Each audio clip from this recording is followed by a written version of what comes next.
स्वागत है आपका हमारे चैनल पर। आज हम करेंगे कक्षा 10 में विषय गणित का गृह कार्य, जो कि दिनांक 24 तारीख का है।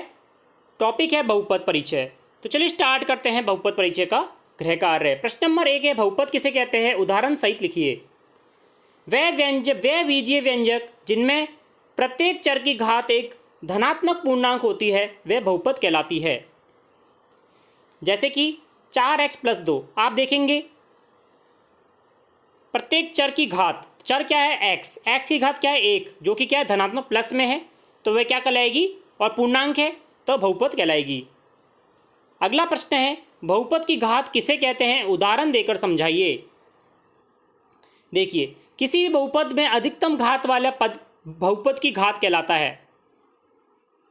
क्या होता है? किसी भी बहुपद में अधिकतम घात वाले पद की घात क्या कहलाता है? बहुपद की घात कहलाता है। जैसे कि उदाहरण देके समझते हैं।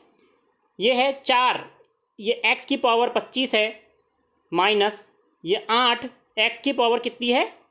34।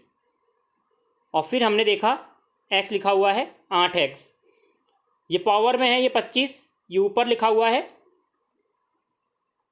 ठीक है, घात है, ये 25 x की घात है, इसकी x की घात 34 है, इसमें x की घात 1 है।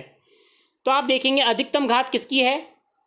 8x की घात 34, जो कि अधिकतम है। तो इसकी 34 जो है वह क्या कहलाएगी? बहुपद की घात कहलाएगी। जो अधिकतम घात होती है किसी भी समीकरण में वह क्या कहलाता है? बहुपद की घात कहलाता है। ये आपको ध्यान रखना है। तो इसकी बहुपद की घात कितनी हो गई? 34। अगला है, निम्न में से कौन से बहुपद हैं और कौन से बहुपद नहीं हैं? इसको हम समझेंगे। जैसे कि देखिए, जितने भी चर होते हैं उनकी घात क्या होनी चाहिए? धनात्मक पूर्णांक होनी चाहिए, तो वह बहुपद कहलाते हैं। जैसे कि इसमें देखिए आप, इसमें चर कौन कौन से हैं? ये x की घात 3 और यहाँ पे x की घात कुछ नहीं दे रखी, तो 1 होगी, जो कि क्या है? एक धनात्मक पूर्णांक है। मतलब कि पहला जो है वह बहुपद है। पहला बहुपद है। आप क्या लिखेंगे? पहले का आंसर बहुपद है। दूसरा देखिए, चर देखिए कौन कौन से हैं? x, इसकी घात क्या है? 4 और इसकी घात 1, दोनों क्या है? धनात्मक पूर्णांक हैं। तो दूसरा भी क्या होगा? बहुपद कहलाएगा। तो दूसरा भी बहुपद होगा, तो दूसरा भी बहुपद लिखेंगे आप। अगला देखिए, 1/6 की घात 2 प्लस 6 माइनस x। आपको हमेशा ध्यान रखना है, अगर बट्टे में अगर आपको x मिल रहा है, जैसे कि 1/x में कुछ भी दे रखा हो, जैसे यहाँ पे 6x² है और माइनस x है, ये बट्टे में है, तो ये बहुपद नहीं होगी, क्योंकि ऊपर आने पर क्या हो जाती है? उनकी घात ऋणात्मक हो जाती है। लेकिन बहुपद क्या कहलाते हैं? जिन चरों की घात धनात्मक होती है वह बहुपद कहलाते हैं, और जिन चरों की घात ऋणात्मक होती है वह बहुपद नहीं कहलाते हैं। तो तीसरा बहुपद नहीं होगा। पहला बहुपद है, दूसरा है, तीसरा नहीं होगा, क्योंकि ये बट्टे सही में x की घात दे रखी है जो कि ऋणात्मक होंगी, इसलिए ये बहुपद नहीं कहलाएंगी। तीसरा देखिए जो बहुपद होगा, क्योंकि यहाँ पे देखिए 4x क्या है? मतलब x की घात क्या है? 1, और धनात्मक है, तो ये भी एक बहुपद कहलाएगी। आपको समझ में आ गया होगा। अगला है, निम्न में से बहुपदों की घात लिखिए। हमें पता है बहुपद की घात क्या होती है? जिस चर की अधिकतम घात होती है वही बहुपद की घात कहलाती है। अधिकतम घात क्या कहलाती है? बहुपद की घात। तो यहाँ पे देखिए x की घात 100 दे रखी है। आप ध्यान से देखिए, x की घात 100 है, मतलब कि ये सबसे ज़्यादा है, तो ये बहुपद की घात कहलाएगी। तो पहले का उत्तर क्या हो जाएगा? 100।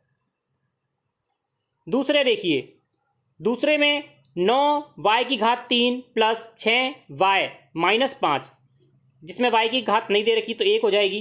तो अधिकतम घात कितनी है? 3, y की घात 3 है। जो अधिकतम घात होती है वह बहुपद की घात कहलाती है। दूसरे का उत्तर क्या आ जाएगा? 3। पहले का 100, दूसरे का 3। अगला प्रश्न है अंतिम हमारा, प्रश्न नंबर 5। इसको भी हम समझ के करेंगे। प्रश्न नंबर 5 है, निम्न बहुपद को उनकी घातों के आधार पर वर्गीकृत करिए। किसी की घात अगर 1 है तो वह रेखिक बहुपद कहलाती है। किसी की घात अगर 2 है तो वह द्विघात समीकरण कहलाता है। और किसी की घात अगर 3 है तो वह त्रिघातीय समीकरण कहलाता है। पहला देखिए आप, इसमें अधिकतम घात कितनी है? 2। x चर है, चर की घात कितनी है? 2, तो ये क्या हो गया? द्विघात समीकरण कहलाएगा, क्योंकि 2 आ गई। दूसरा देखिए, 5y3 माइनस 7y प्लस 8। यहाँ पे देखेंगे आप y3 है, तो हमने क्या बताया, जिसकी घात 3 होती है जिस चर की, वह क्या कहलाता है, त्रिघातीय बहुपद कहलाएगा। अगला है 7s माइनस 11, जो कि देखिए आप s की घात 1 दे रखी है, ये भी बहुपद है, इसलिए ये क्या कहलाएगा, जिसकी घात 1 होती है वह क्या कहलाता है, रेखिक बहुपद कहलाता है। तो तीसरा क्या हो जाएगा, रेखिक बहुपद। तो इस प्रकार था हमारा कक्षा 10 का आज का गृह कार्य। आशा करता हूँ आपको समझ में आया होगा। मैंने पूरी कोशिश की है आपको सरलतम भाषा में समझाने की। धन्यवाद।